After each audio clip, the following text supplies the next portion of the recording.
Se você está por aqui, não se esqueça de se inscrever no canal. Aperte o sininho das notificações e nos siga em nossas redes sociais. E é claro, se você gostou, nos apoie deixando seu like. Isso nos ajuda bastante. Olá, pessoal do canal. Meu nome é Daniel. Essa história era contada pelo meu pai, e segundo ele, aconteceu com meu bisavô, que se deparou com algo macabro, ainda durante sua juventude.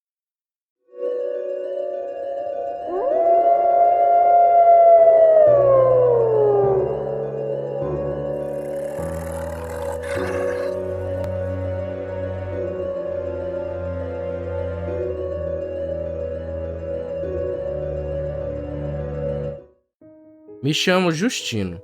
Sou natural do Maranhão e desde novo fui criado no interior. Não tive acesso à escola. Me tornei vaqueiro muito cedo, pois era uma profissão que não exigia tanto estudo, somente força e coragem para trabalhar. E isso eu tinha de sobra. Eu aprendi esse ofício com meu pai, que também aprendeu essa profissão. Assim que eu completei 10 anos, ele sempre me levava com ele.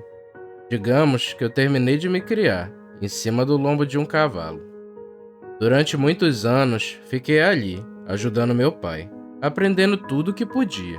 Às vezes, meu pai era severo e me dava umas tarefas bem complicadas, tanto que nem sempre eu conseguia executá-las. Quando eu ia reclamar para ele, ele sorria e me dizia que estava me criando para o mundo e que infelizmente nem sempre ele estaria por perto para me ajudar e que nessas horas eu teria que saber me virar. No total, éramos 3 filhos. Eu era o único homem e o mais velho, e tinha 2 irmãs menores. Quando tinha por volta de 16 anos, passamos por um período difícil. O que meu pai ganhava não era o suficiente para sustentar todos nós, e o que eu ganhava como seu ajudante era quase nada. Então, como já estava à beira da maioridade, resolvi seguir meu caminho. Quando tomei essa decisão, fui logo falar com meu pai. Ele disse que não estava me expulsando de casa, que as coisas estavam difíceis sim, mas que iria melhorar e que eu não precisava me forçar a nada. Eu conhecia muito bem o meu velho. Ele tinha o hábito de carregar o mundo nas costas, e mesmo que estivesse morrendo, nunca reclamaria. Nós conversamos bastante e eu falei para ele que também era de minha vontade viajar e conhecer o mundo, pois nunca tinha saído dali. Eu argumentei que ele tinha me criado bem e de fome eu não morreria, que sabia muito bem me virar. Nesse momento, ele deu um sorriso encabulado, pois eu tinha usado suas palavras contra ele próprio. Após muita conversa, finalmente ele concordou, mesmo a contragosto. Quem não gostou nada da ideia foi minha mãe, dizendo que eu era um moleque, e brigou comigo até não aguentar mais. Só que depois de tudo isso, ela caiu em prantos de choro e pediu várias vezes para eu não ir. Meu pai tentava acalmá-la, dizendo que isso era natural, que ela sabia que mais cedo ou mais tarde isso iria acontecer. Durante os preparativos da viagem, ela ficou irritada e não desistia de tentar me convencer a não ir embora. Alguns dias se passaram e chegou o dia de pegar a estrada. Minha mãe percebeu que eu não ia desistir e decidiu me dar o máximo de conselhos que podia, dizendo que eu devia ter cuidado, ser um homem honesto e o principal, nunca esquecer de Deus. Meu pai me deu seu cavalo e disse que infelizmente aquilo era tudo que ele podia fazer por mim naquele momento, e apontou na direção de uma serra e disse que naquela direção, a 2 dias de viagem, era cheio de fazendas e que era quase certo de eu conseguir um emprego por ali. Eu me despedi de todos, tomei a bênção de meus pais, montei no meu cavalo e parti. Eu cavalgava durante o dia e à noite atava minha rede, nas árvores que ficavam na beira da estrada, em uma altura segura, e dormia ali mesmo ao relento. Como meu pai havia dito, logo avistei os campos das fazendas. Fui até a mais próxima e me aproximei da casa grande. Chegando lá, bati palmas e um dos empregados me atendeu. Eu disse que estava à procura de trabalho. O rapaz me olhou e pediu que eu esperasse um pouco, que ele iria chamar o capataz. Pouco tempo depois, um homem muito alto e robusto se aproximou, se apresentou como Osvaldo e disse que era o capataz daquela fazenda. Nós conversamos e ele me falou que estava precisando de um vaqueiro e tinha que ser alguém experiente. Eu garanti que, apesar da pouca idade, ele não iria se arrepender de me contratar. Eu vi em seu semblante que ele duvidava de minhas palavras. Então ele propôs que eu trabalhasse encostado durante uma semana e que isso seria um teste. Se eu desse conta do serviço, aí sim ele me contrataria. Muito animado, eu logo aceitei a proposta e disse que ele não iria se arrepender. Com o passar dos dias, eu fui me destacando naquela função, pois apesar de novo, eu já era vaqueiro há muitos anos.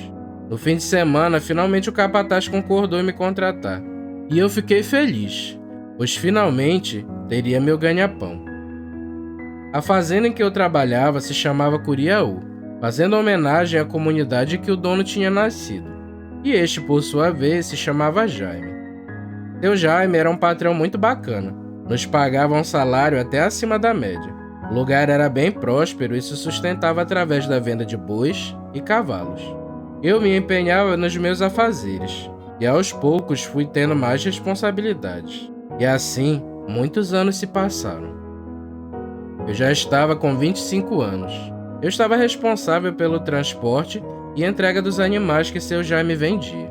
A maior parte do tempo, eu vivia viajando de uma localidade a outra, justamente fazendo essa função. Vez ou outra, dava um pulo na casa de meus pais, para matar a saudade e levar um dinheiro para ajudar eles. Naquela semana, seu Jaime estava animado, pois havia vendido muitas cabeças de gado. Osvaldo me chamou e disse que, como a quantidade de animais era bem maior que o normal, ele e outro vaqueiro chamado Jacó iriam me acompanhar nessa viagem. E eu de pronto concordei, afinal, seria impossível eu cuidar sozinho daquele rebanho enorme. E ficou acertado que no dia seguinte, de manhã bem cedo, pegaríamos a estrada. E como naquele trecho sempre apareciam muitas onças, levamos armas de fogo e uns facões para nos proteger caso precisássemos.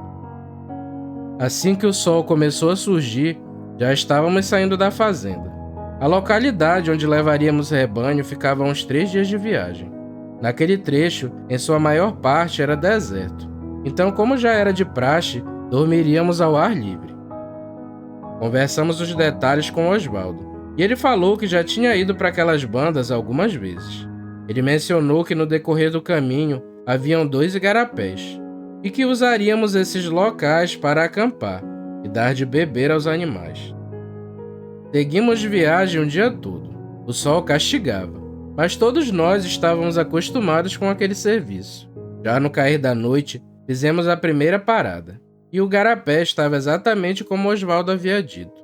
Fizemos uma fogueira e jantamos, e logo nos preparamos para descansar.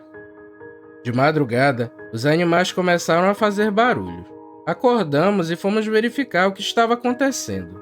Tudo parecia em ordem, porém, eles agiam como se estivessem muito assustados. E Osvaldo então disse: "O que será que está acontecendo com esses bichos? Eu, hein?" Foi então que aquele som cortou o silêncio.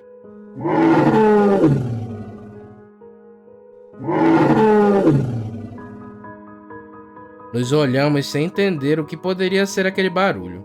O som parecia estar bem distante de onde estávamos, e aquilo perdurou por toda a madrugada. E só parou ao nascer do sol, e com as horas passando, retornamos à viagem.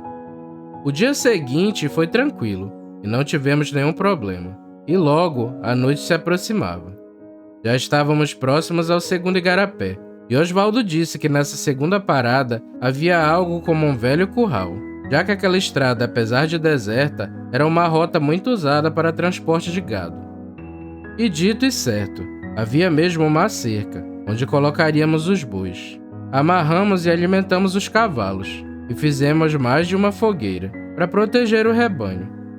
Após o jantar, atamos nossas redes ali mesmo. Próximo àquela cerca, haviam muitas árvores, e não foi difícil nos acomodarmos. E devido ao cansaço, todos adormecemos muito rápido. De madrugada, eu acordei com vontade de urinar, e me levantei da rede. Enquanto me aliviava, percebi que os cavalos começaram a agir de maneira estranha, ele inchando sem parar. Parecia até que queriam sair correndo dali o mais rápido possível. Quando fui tentar acalmar os cavalos, os barulhos da noite anterior surgiram novamente, só que dessa vez estava muito mais perto.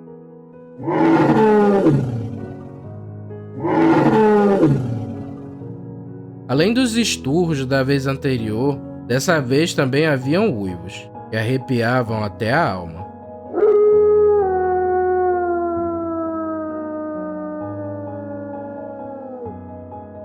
Com todo aquele barulho, os rapazes acordaram e os animais ficaram muito mais agitados.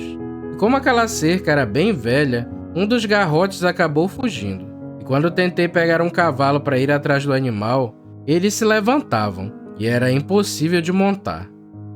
Na mata, bem na nossa frente, percebemos que algo se movia e não demorou muito para que aquele bicho se revelasse para nós. Nunca tinha visto um bicho tão feio daquele jeito. Era bem maior do que um bezerro, e mesmo se aproximando de nós em 4 patas, não demorou e logo ficou de pé como um homem. Era forte, suas pernas eram grandes, mas pareciam ser ao contrário. Tinha garras enormes e presas que se destacavam, e seus olhos eram tão vermelhos que pareciam transmitir uma sede de sangue. Seus braços eram compridos, como se fosse a qualquer momento tocar o chão. Apesar de grande, parecia que seu andar era silencioso. Ele gritou para nós,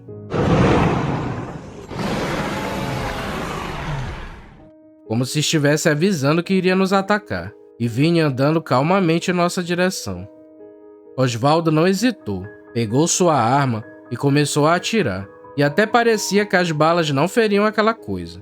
Jacó disse que até parecia que o próprio Tinhoso estava na nossa frente. Os tiros não paravam, e mesmo andando tão devagar em nossa direção, parecia que estava se ferindo, porém ele nem esboçava reação. Osvaldo pegou algumas tochas das fogueiras e começou a lançar em direção daquela coisa. E aí sim, parecia que o fogo estava fazendo efeito, e ele não se aproximou mais.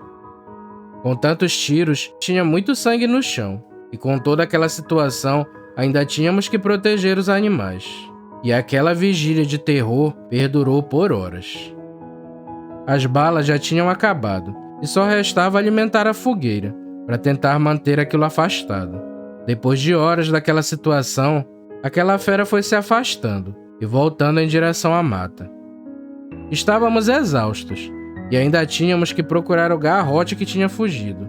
Osvaldo disse que ninguém ia atrás de nada, que sairíamos dali o mais rápido possível. Tínhamos que nos apressar e chegar logo na fazenda vizinha. Saímos dali às pressas, e graças a Deus, quando estávamos na estrada, encontramos o garrote que tinha fugido. Osvaldo nos dava a ordem para não parar por nada, e assim seguimos viagem, sem descanso. Na tarde do dia seguinte, chegamos à fazenda, e o dono até estranhou, dizendo que não nos esperava tão cedo. Estávamos todos exaustos, e Osvaldo tomou a frente da situação, dizendo que demos sorte de chegar rápido. Que sorte que nada, todos ali temiam pelas suas vidas, mas agora estávamos seguros. De noite, fomos dormir, e eu toquei no assunto, e ninguém ali sabia que bicho estranho era aquele. Seja lá o que for aquela fera, eu garanto que aquilo passa bem longe dos olhos de Deus. Nunca senti tanto medo na vida, e ver uma coisa daquelas na sua frente é algo que te marca para sempre.